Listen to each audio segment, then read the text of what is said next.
Buenos días, gracias por la paciencia y agradezco mucho a Olga y a Dejire por la invitación que me hicieron. Estoy hablando en representación de muchos años y muchas personas que están detrás del posgrado de Ciencias de la Sostenibilidad de la UNAM. Entonces, para mí es un honor poderles presentar a ustedes un poco la experiencia que yo he tenido en este posgrado y cuáles son las cosas de las que hablamos en el posgrado y los problemas que tratamos de atender con este posgrado. Como les decía Olga, soy Beatriz Ruiz Palacios, soy licenciada en Estudios Latinoamericanos por la Facultad de Filosofía y Letras de la UNAM. Soy maestra en Ciencias de la Sostenibilidad por la UNAM. Ahorita más tarde les voy a hablar un poco más acerca de este posgrado. Fui la primera en titularme del posgrado, es de reciente creación. Entonces me siento muy orgullosa de tener un doble sello Puma y estoy estudiando el doctorado en el mismo programa. La siguiente, por favor. Les voy a hablar de 3 cosas. Vamos a hablar sobre el contexto, que es el antropoceno. No sé si han escuchado hablar de este concepto, de esta palabra. Se los voy a explicar, entonces va a ser algo interesante. Luego les voy a hablar de qué son las ciencias de la sostenibilidad y por qué lo pensamos como una ciencia transdisciplinaria, aunque es muy difícil, entonces en la práctica muchas veces llegamos a la interdisciplina, pero les voy a hablar más de esto. Y finalmente les voy a hablar del posgrado y de mi experiencia en el posgrado. ¿Qué es el antropoceno? Vi muchas cabezas que decían ahorita que no han oído hablar de esto. Un geógrafo en 2002, con base en muchas evidencias científicas de diferentes disciplinas, empezó a ver que los cambios que se están produciendo en el planeta están equiparados a una era geológica nueva. Es decir, tenemos procesos hidrológicos, procesos geológicos, procesos atmosféricos que son de una magnitud tan importante como el movimiento de las placas tectónicas. Pero todos estos están ocasionados por las personas.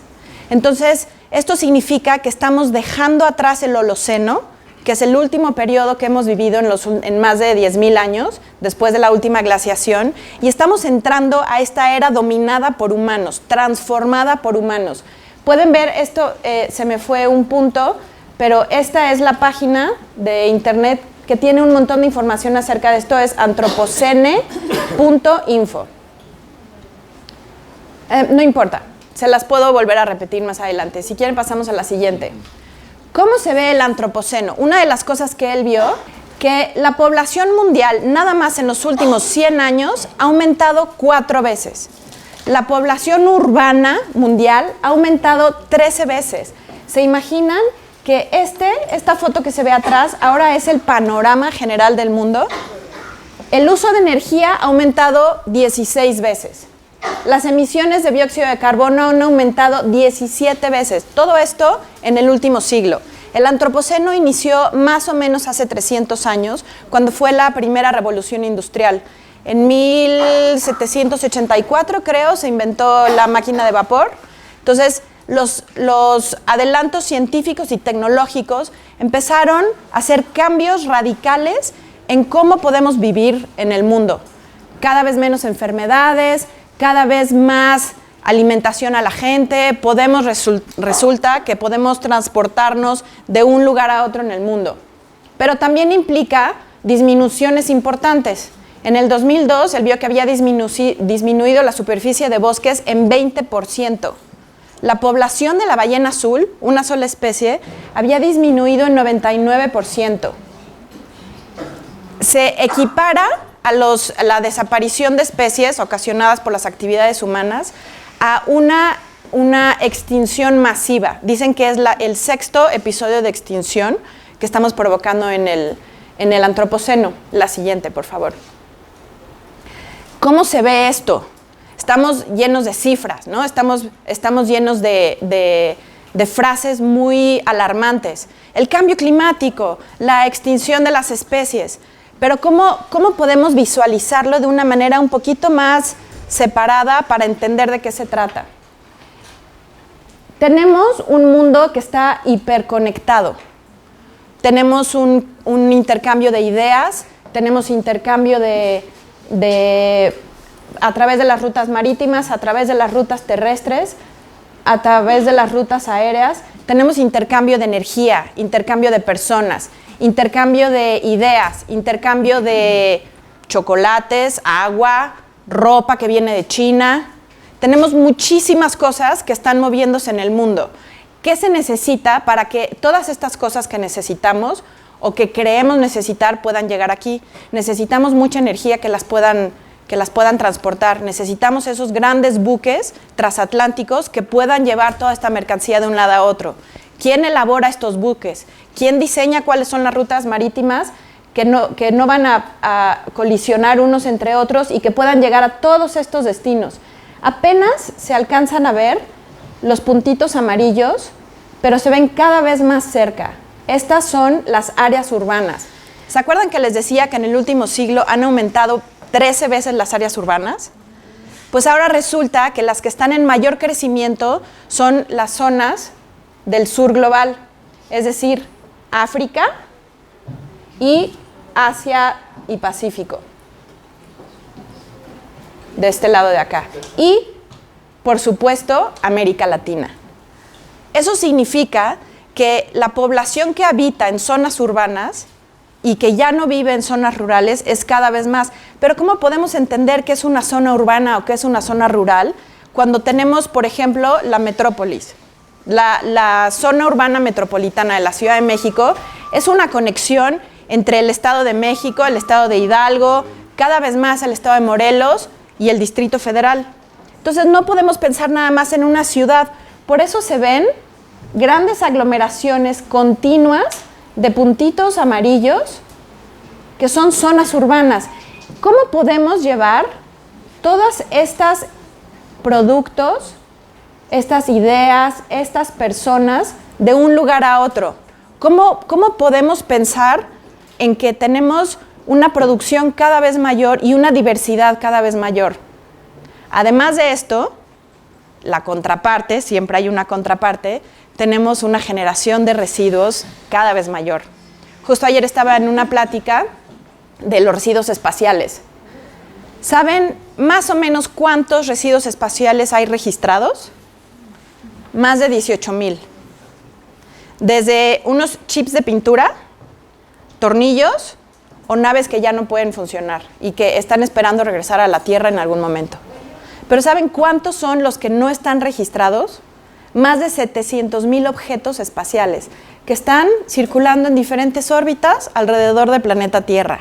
¿Se imaginan? Más de 700,000 es un número que a mí me cuesta mucho trabajo imaginar.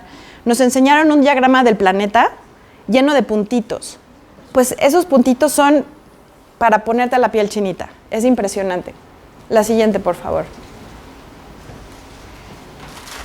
¿Qué significa vivir en el Antropoceno? ¿Qué significa en términos de los procesos de la Tierra? En términos de cuál es nuestra responsabilidad en eso. Rockström y Steffen, unos científicos del Stockholm Resilience Center. Les voy a pedir una disculpa porque está en inglés. La verdad es que es difícil encontrar imágenes que están en español y la mayoría de los textos científicos que se publican están publicados en inglés. como ustedes sabrán, es el idioma de la academia. Entonces les pido una disculpa porque mis imágenes están tomadas de ahí. Entonces, pero les voy a contar.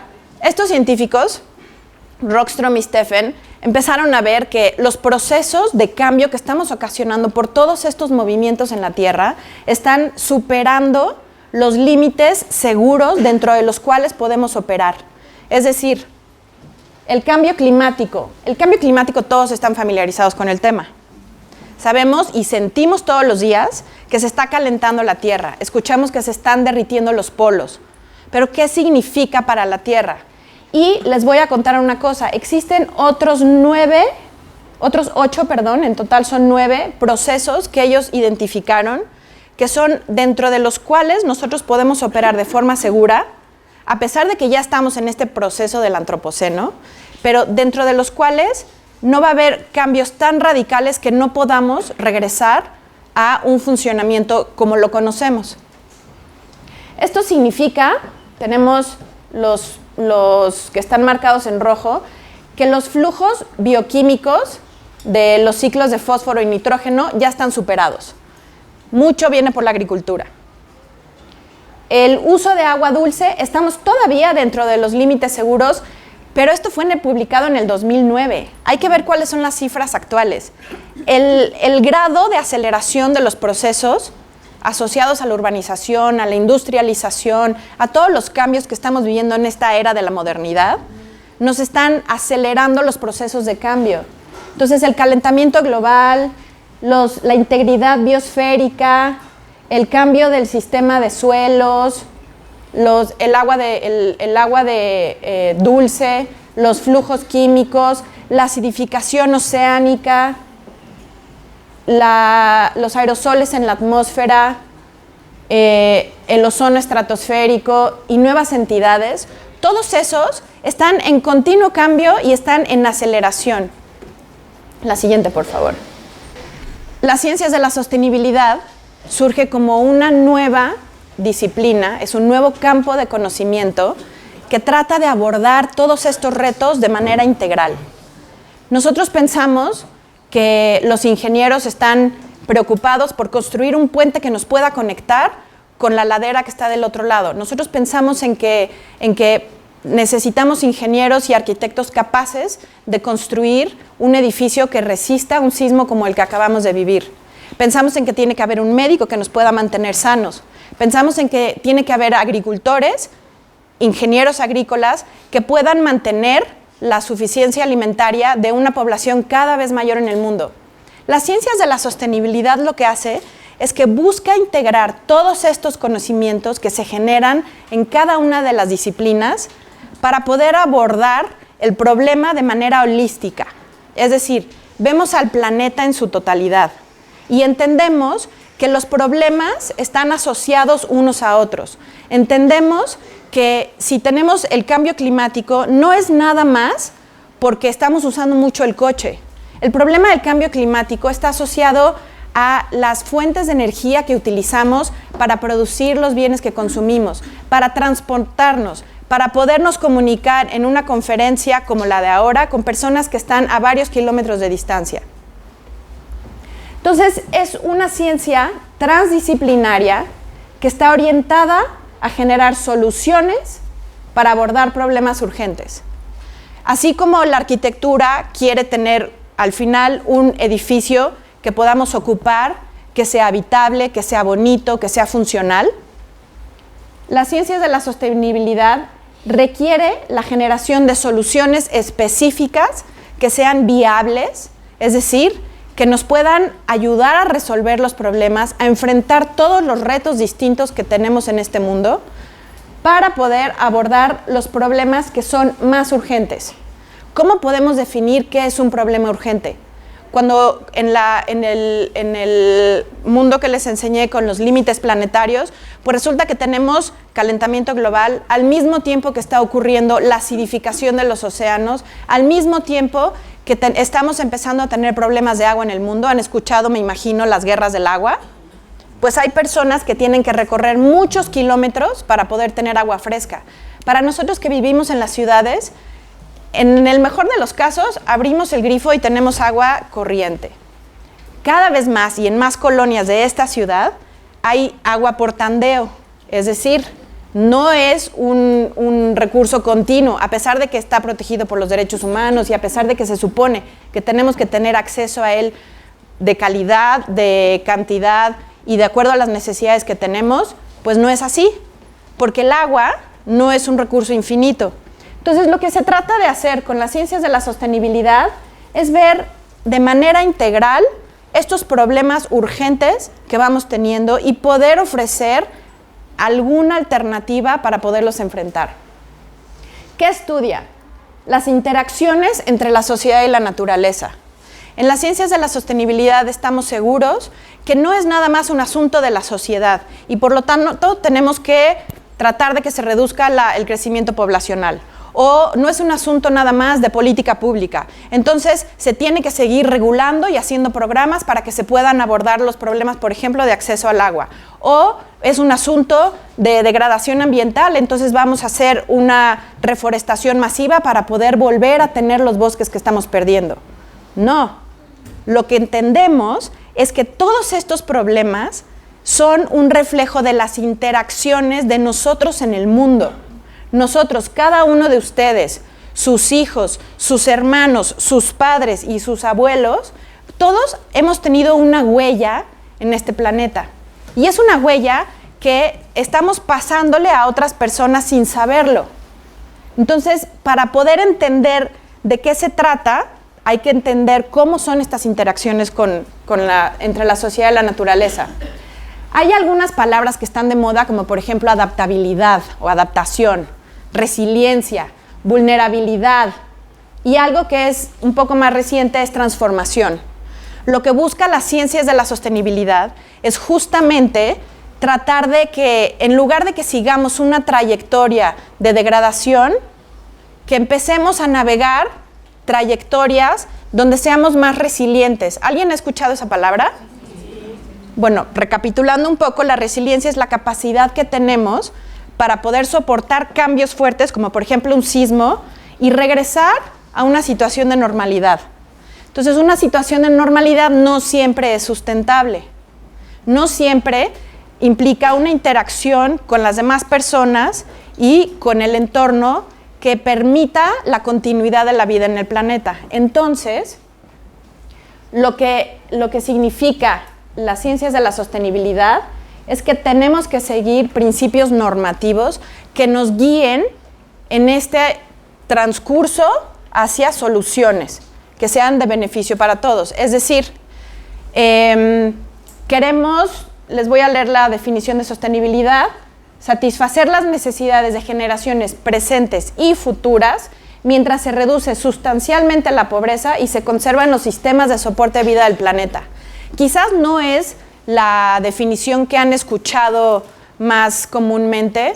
Desde 1986 se empezó a hacer un estudio concienzudo dirigido por la ONU para poder entender cuáles son estas interacciones. Y la Comisión Brundtland, que era la encargada de hacer este estudio, salió con la definición de sostenibilidad. Desde entonces, y desde un poco antes, ha habido muchas definiciones. Sustancialmente es esto: que las generaciones presentes y futuras puedan seguir haciendo uso del planeta y puedan seguir viviendo una vida digna sin que eso implique que las siguientes generaciones que vengan o que alguien que está en la misma generación que nosotros no lo pueda hacer. Por eso es importante pensar en pobreza, la reducción de la pobreza, y por eso es súper importante pensar en que es una disciplina normativa. Tenemos que conducirnos con ética, porque estamos hablando de la vida de las personas y de la vida en el planeta. Las ballenas probablemente nunca las hemos conocido y nunca las vamos a conocer, pero eso no significa que forman parte de lo que existe y que permite que estemos aquí. Las tres dimensiones que normalmente se estudian en las ciencias de la sostenibilidad son la dimensión social, la dimensión ambiental y la dimensión económica. Las ciencias de la sostenibilidad siempre tienen que estar hablando de un balance, una negociación entre, sí, pues ¿qué vamos a sostener? ¿A qué le vamos a dar prioridad? ¿Qué vamos a jerarquizar? ¿Lo ambiental? ¿Queremos que haya primero un planeta sano, que no esté degradado, pero y entonces las personas, ¿no?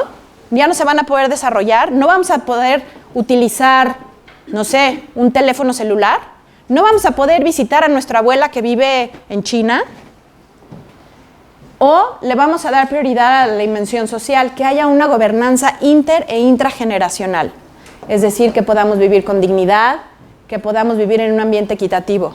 O vamos a darle predominio al aspecto económico, que nos va a permitir tener equidad y bienestar y justicia, que vamos a tener todos un empleo, que vamos a poder tener un empleo digno, que vamos a poder comprar nuestra casa, que vamos a poder andar en coche, que vamos a poder ir al cine.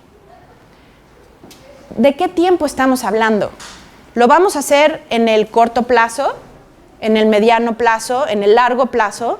Son soluciones que vamos a poder pensar que van a trascender a la siguiente generación, o tenemos que abocarnos a resolver lo que está pasando con todas estas personas que están en un conflicto armado, o que no tienen que comer, o que tienen que caminar no sé cuántos kilómetros para tener un vaso de agua. ¿Qué vamos a desarrollar? Durante muchos siglos hemos estado pensando en el progreso, en el desarrollo, y esto ha sido lo que ha ido guiando los proyectos de nación. Vamos a desarrollar a México y a llevar a México al progreso, y entonces se tienden todas las líneas de ferrocarril para podernos conectar. Vamos a ser autosuficientes. Entonces, durante la primera mitad del siglo XX hubo un boom de las industrias nacionales que sustituyeron las importaciones. ¿Y qué pasa? México tiene empleo, México se hace moderno. Pero ¿eso es lo que queremos? ¿Eso es lo que significa desarrollo? Si lo ponemos con sostenibilidad, tenemos que pensar continuamente en estas tres esferas, en lo que significa la interacción entre cada una, en a qué le vamos a dar prioridad, cuál va a ser el tiempo y cómo lo vamos a hacer. La siguiente, por favor. Bueno, en la presentación se veía primero esta de atrás, que no importa. No, así está bien. Es retomar un poco los límites planetarios. Los 9 límites planetarios que les hablaba de Rockström, se recuerdan que estaban resumidos en el calentamiento, en el cambio climático, el calentamiento global, la acidificación de los océanos, exactamente. Las aguas dulces, exactamente, ¿no? Los aerosoles en la atmósfera, exactamente. ¿Se acuerdan que había un hueco en la capa de ozono? Y entonces hicieron una política pública mundial para prohibir que hubiera aerosoles, y ahora eso ya se está reduciendo. Pues esos son logros que podemos hacer si trabajamos en conjunto, países, industrias, personas. Pero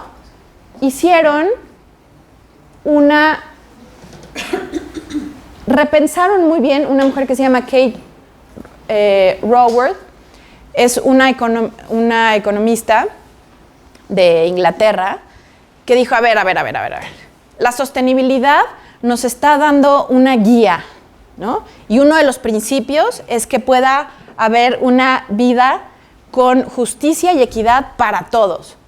Pero si estamos hablando nada más de límites planetarios, entonces tenemos que ver cuáles son los límites mínimos a los que podemos llegar pensando en las personas. ¿Qué significa esa dignidad? ¿Qué significa ese bienestar? ¿Qué significa esa justicia?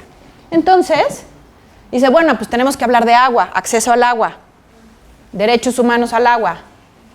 Necesitamos ingreso, perdón por las imágenes en inglés, y además está muy chiquita. Ingreso, necesitamos ingreso. Y es un ingreso que sea por lo menos por encima de la canasta básica, o por lo menos la canasta básica.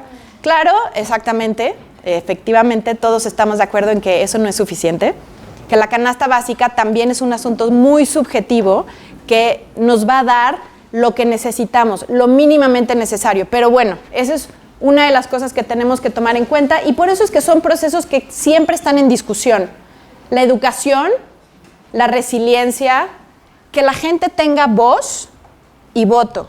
Es decir, que todos ustedes que son habitantes del planeta, que tienen una experiencia en el planeta, que son habitantes de una comunidad, que son miembros de un país, tienen algo que decir al respecto de esa experiencia. es importante que puedan externarla y que los demás la puedan escuchar.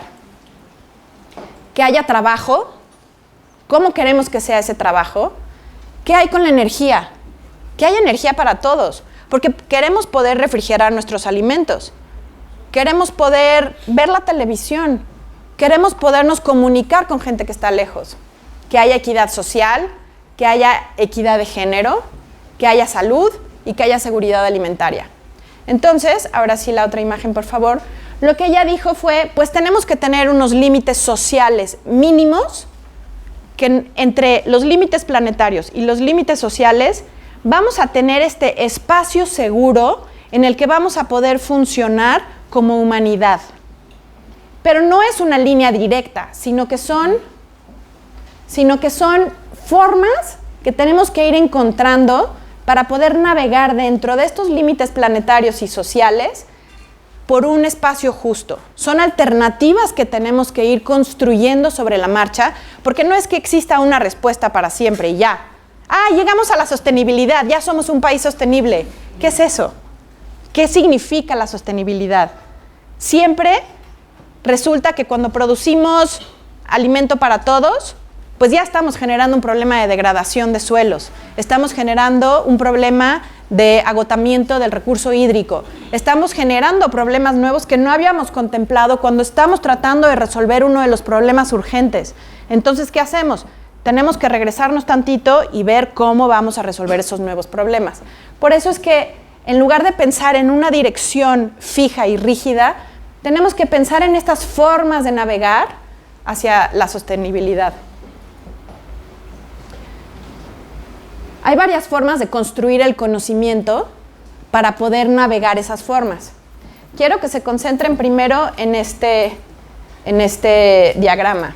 Tenemos que las comunidades, o sea, ustedes, individuos, tienen sus formas de ver las cosas y tienen las ideas y platican con sus familias o platican con sus amigos. Yo creo que deberíamos hacer las cosas así.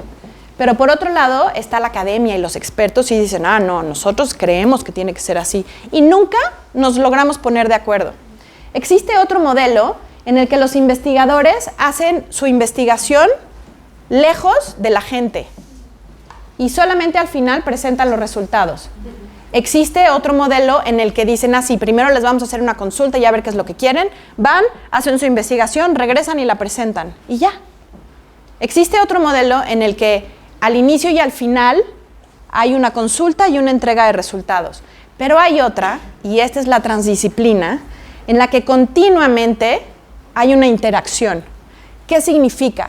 Que tenemos que estar entre unos y otros hablando todo el tiempo, pero eso significa que es difícil, porque los médicos ven la realidad de una forma, los economistas la ven de otra forma.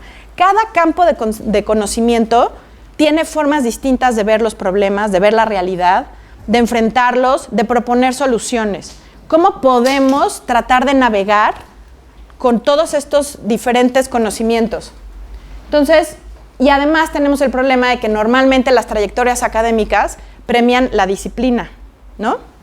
Te voy a dar un premio por tu trayectoria de 20 años como ingeniero. Y los de las ciencias de la sostenibilidad, pues la verdad es que eso cómo se come, ¿no? La investigación transdisciplinaria, entonces, incluye a todos estos actores, las comunidades, los tomadores de decisión, los investigadores de ciencias sociales y de ciencias duras, naturales, para conformar el grupo, para decidir cuáles son los momentos y los grados de interacción para coproducir el conocimiento. ¿Habían escuchado de coproducción de conocimiento? Me da gusto que sí. ¿Hay alguien que no? Bueno, la coproducción de conocimiento significa justamente transitar aquí con todos estos diferentes, ahorita les voy a explicar un poquito más, todos estos diferentes agentes importantes para tomar una decisión, para investigarla. Y finalmente, cómo se integran los resultados y los productos y cómo se implementan y se les da seguimiento, tiene que ser con todos. La siguiente, por favor. Las ciencias de la sostenibilidad, como una ciencia transdisciplinaria, Aborda campos de problemas y provee conocimiento descriptivo, normativo y orientado a la práctica. Trasciende las fronteras entre las disciplinas sociales y naturales y trata de tomar, de abrevar de cada uno de estos conocimientos distintos para generar algo nuevo. Y cambia de una investigación hecha para la sociedad a una investigación hecha con la sociedad. ¿Qué significa? Cuando estamos hablando entre disciplinas, más o menos esta es la dinámica. Se sienta un ingeniero y se sienta un biólogo y entonces empiezan a hablar. No, pues es que el problema que tuvimos ahorita con el sismo resulta que porque tal y tal. Entonces le dicen a alguien que haga un reporte, que normalmente es como se hacen los reportes, y es multidisciplinario. Entonces, ¿quién creen que puede ser el mejor? Pues resulta que es un economista, ¿no? Entonces, el economista es el encargado de juntar lo que genera el arquitecto, el biólogo, el ecólogo, el de ciencias sociales. La interdisciplina, en cambio, como ya lo vieron y lo van a seguir viendo a lo largo del día, implica la generación de conocimiento entre cada una de estas disciplinas para tratar de abordar ese tema. Que todos se ponen de acuerdo cómo le llaman a ese tema, qué significa ese tema, cómo lo estudian, cuáles son las propuestas que tienen. La transdisciplina, sin embargo, trasciende, como dice trasciende a las disciplinas y va a hablar con la gente de a pie. ¿Quiénes son la gente de a pie? Los involucrados en esto. Entonces, otra vez volviendo al sismo, pues ¿quiénes son las personas más interesadas? Los que viven en los edificios que se cayeron, los familiares que están preocupados por la gente que está todavía ahí, las autoridades que tienen que dotar de agua a toda la colonia que de repente se rompió el tubo y entonces no pueden tener agua. Todas estas son personas importantes que tienen que estar en la generación del conocimiento.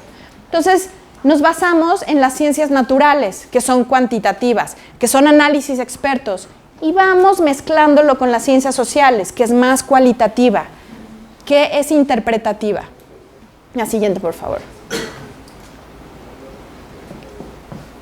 Vemos todos los múltiples actores que pueden estar, pero hay un problema porque generalmente existen relaciones de poder entre estos. No, pues es que yo soy experto porque yo tengo un doctorado, entonces yo sí sé lo que se tiene que hacer. Escúchenme a mí porque yo hice mis estudios en el extranjero, entonces yo sé de lo que estoy hablando. No, pues es que yo llevo trabajando en esto mucho tiempo, entonces yo sí sé.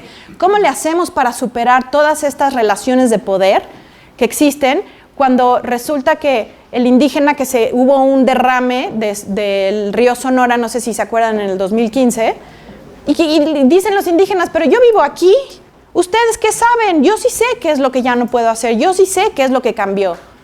Entonces, tenemos que pensar en la coproducción del conocimiento. Hay que definir el problema juntos, pensar qué vamos a investigar y cómo se atiende el problema. La siguiente, por favor.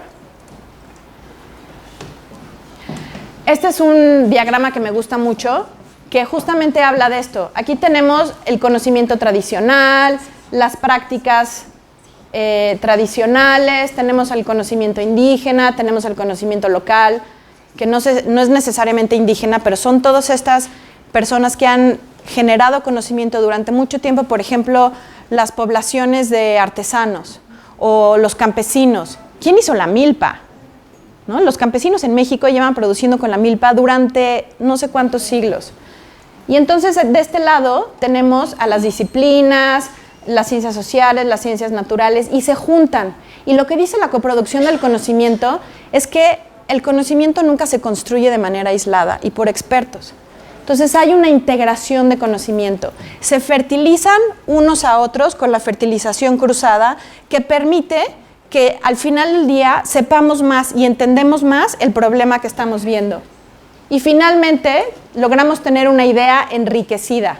¿Esto qué hace? Favorece la legitimidad del conocimiento, porque estos indígenas dicen, no, pues sí, la verdad es que eso que están diciendo a mí sí me hace sentido. Para mí es cierto que están enumerando que ya no puedo tomar agua del río, que ya no puedo traer a mi ganado a tomar agua del río, etc. La siguiente, por favor. En las ciencias de la sostenibilidad, lo que proponemos entonces es ensanchar y abrir. Y abordamos los sistemas acoplados y complejos, estas interacciones entre la sociedad y la naturaleza, que les llamamos problemas perversos, que a mí me pareció muy divertido al principio, porque ¿cómo que problemas perversos? ¿Cómo va a ser perverso un problema? Y exactamente, lo que dice es que no es nada más político o económico, es político o económico o social o biológico o ecológico o geológico, atmosférico, ¿no? Tenemos basura en la estratosfera, ¿de qué estamos hablando? Entonces, no hay solamente una forma de ver el problema, ni hay una solución única para poderlo resolver. Entonces, tenemos que buscar la mejor solución que tenemos a la mano. Tenemos retroalimentaciones multiescalas temporales y espaciales. Tenemos la escala de lo local, nosotros individuos uno a uno. Tenemos la escala de la comunidad. Tenemos la escala del estado, del país y del planeta. Entonces, si se acuerdan del mapa, de todas estas conexiones que íbamos de uno a otro, tenemos que pensar en eso. En China tienen el mismo derecho que tienen en India o que tienen en Turquía, como nosotros al agua. Tienen exactamente el mismo derecho. Y hay unos lugares donde no tienen y otros lugares donde sí. ¿Cómo resolvemos eso?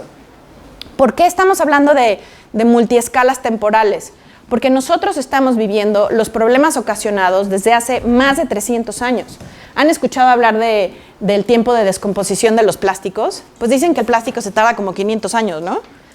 Si nos tomamos una botellita de agua hoy, bueno, en 500 años, que nosotros ya no vamos a hacer ni polvo, va a seguir existiendo. Entonces le estamos dejando el problema a alguien más. Y es intra e intergeneracional.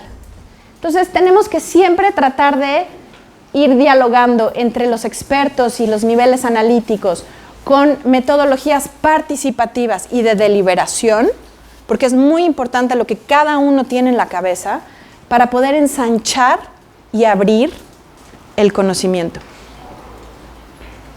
Las ciencias de la sostenibilidad es el posgrado en ciencias de la sostenibilidad, es un posgrado que se creó en el 2015, es el posgrado número 41 y responde a la necesidad específica de formar nuevos profesionales que contribuyan al desarrollo sostenible del país. Esto lo tomé palabra por palabra de la página de internet. Es www.posgrado.unam.mx/sostenibilidad. Y lo que busca es, mediante la integración formal de las ciencias naturales, sociales, ingeniería y urbanismo, formar expertos y científicos que dominen las bases conceptuales y metodológicas de las ciencias de la sostenibilidad y que sean capaces de proponer soluciones desde una perspectiva transdisciplinaria a los problemas que obstruyen el tránsito hacia el desarrollo sostenible. Ya no nos interesa el progreso con esta concepción de modernidad. Lo que queremos es poder tener, con la idea de sostenibilidad, una vida digna y justa para todos. La siguiente, por favor.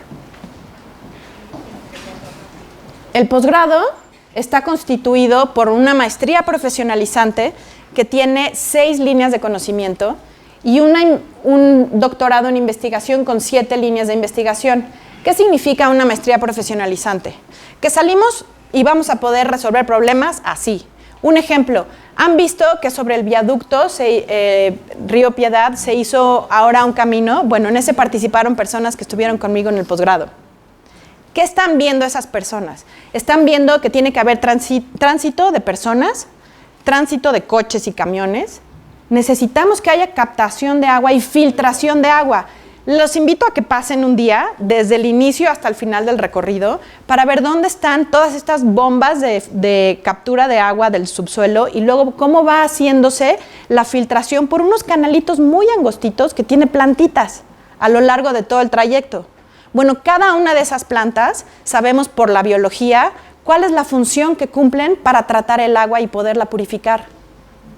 Sabemos por la ingeniería cuáles son todos los procesos por los que tiene que pasar para poder llegar a que se filtre. Entonces, con estos diferentes campos de conocimiento, yo estuve en contextos urbanos, por eso me estoy especializando en zonas urbanas y periurbanas. ¿Qué es lo que podemos abordar de lo que vemos en el mundo? Entonces tenemos personas que vienen de ingeniería química, de ingeniería civil, yo que vengo de estudios latinoamericanos, hay abogados, hay psicólogos, hay politólogos. No es un dominio de los biólogos y de los ecólogos para nada.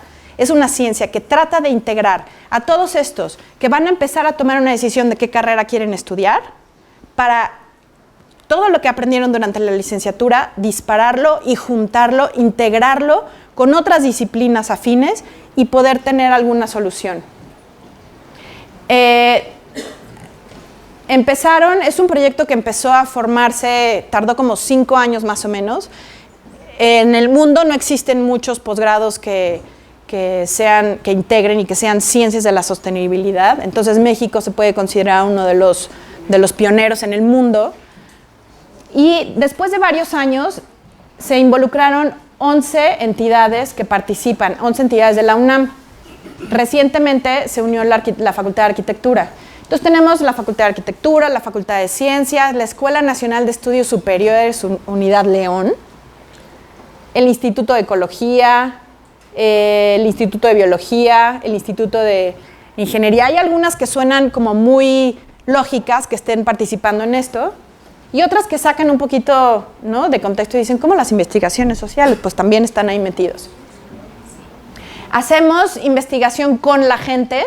Este es un proyecto en el que estoy participando en Xochimilco y estamos haciendo con metodologías participativas un entendimiento de cómo ven al mundo y con quién se relacionan en este mundo en Xochimilco para ver qué podemos encontrar de solución. Pero también tenemos interacción con otros expertos. Puse una foto de mí para no poner una foto de alguien más, en un congreso. Entonces, también dialogamos con expertos y también hacemos un intercambio internacional de conocimientos. Y como el ejemplo del caminito por el viaducto, también dialogamos con la población civil organizada y con las autoridades. La siguiente, por favor. ¿Cuáles son algunas de las ideas clave que quiero que se queden? Transdisciplina. ¿Qué significa ir de la disciplina a la transdisciplina? ¿Cuáles son los límites seguros para poder vivir en el planeta? Para nosotros personas, pero también para las ballenas, para los pandas, para los cedros, los ahuehuetes. Hay que ensanchar y abrir. Buscamos la sostenibilidad como un asunto normativo. Vivimos en el antropoceno y eso es un hecho. No es un asunto de que creo en el cambio climático o no. Y hay que trabajar en equipo. No sé cuánto tiempo tenemos, pero si quieren les doy la siguiente, a ver si está todavía la siguiente. Sí. Un poquito de mi experiencia de qué es lo que yo he hecho. A mí me interesaba saber por qué había basura en la calle, ¿no? Entonces, ciencias de la sostenibilidad y basura en la calle, pues dicen, pues es fácil, ¿no? Le tienes que decir a los camiones de basura que pasen a recogerla, o le tienes que decir a la gente que no tire. Entonces, ¿es un asunto de política pública o es un asunto de comunicación y educación? Pero yo decía, no, porque la gente no es cochina. No, porque sí pasan los camiones. Tenemos un programa, ¿no?, a nivel de ciudad para que pasen los camiones y la entreguemos dividida. ¿Qué está pasando? Entonces salí con una idea. Yo estudio en San Gregorio Atlapulco, que es uno de los pueblos originarios de Xochimilco, y hice entrevistas semiestructuradas y recorridos guiados. Es decir, fui con la gente a que me platiquen qué está pasando. Entrevisté a productores chinamperos, a productores de la zona cerril, a gente que ha vivido durante muchas generaciones y han visto la urbanización y el cambio en San Gregorio. Entrevisté a alguien que su familia ha vivido ahí, es estudiante de la UNAM, tiene 21 añitos, y dice, es que yo me acuerdo cuando era chica que olía toda cempasúchil, y se veía el cerro amarillo, amarillo, amarillo, y lo veía, y entonces empezaba a acordarse de las historias que le habían contado sus abuelos. Finalmente, a lo que llegué fue, la gente no es cochina, los camiones sí están pasando. ¿Qué sucede? Pues resulta que como hay asentamientos irregulares, como ha habido un crecimiento de la población y una urbanización terrible, entonces los camiones no llegan a todos lados, no todo el mundo puede tirarla porque los camiones pasan a cierta hora o viven muy lejos. Y entonces, ¿qué hay? hay un desajuste entre las necesidades reales y los servicios que se prestan. Ah, ok. ¿Qué es lo que pasa? Entonces, como hay una zona productiva agrícola, es una zona de conservación, es suelo de conservación que está adjudicado a la SEDEMA, pero además es una zona patrimonial de la UNESCO y recientemente de la FAO. Entonces hay un montón de instancias internacionales, nacionales y locales que están regulando el espacio, que son los que gestionan el espacio. Entonces, ¿por qué hay basura ahí? Pues porque hay un traslape de responsabilidades y de funciones. Entonces, lo que tiene que hacer uno, pero no lo tenías que hacer tú, pero es que te tocaba a ti, pero entonces ya no entiendo y entonces se genera un vacío. ¿Y qué sucede? Ah, pues el resultado es que le transfieren la responsabilidad a los que generan la basura, pero si yo salgo a las 6 de la mañana y el camión pasa a las 11, yo no tengo forma de entregarle mi basura. Ah, pero pues es que yo resulta que me rompí la pierna y no se la puedo ir a llevar. Ah, pues es que el camión nunca pasa por mi casa. Entonces, ¿qué hago? Pues entonces veo a ver qué es lo que puedo hacer. Y ese es el problema que tenemos. Decidí que iba a entrar al doctorado y que ahora iba a profundizar un poco más en cómo se relaciona la gente con el espacio para ver si ahí hay formas de mejorar el manejo de residuos. Si los individuos son los que tienen que hacerse cargo de si la tiran, la queman, la entierran o se la dejan a alguien más en la puerta de su casa, pues ¿cómo podemos pensar en este espacio, en la imagen urbana, en el pueblo que queremos, en la chinampa que sea productiva, en un canal que todavía funcione y por el que pase agua? ¿Cómo podemos hacer para que de ahí empecemos a tener alguna sugerencia para mejorar el manejo? Y eso es lo que quiero hacer. Muchas gracias.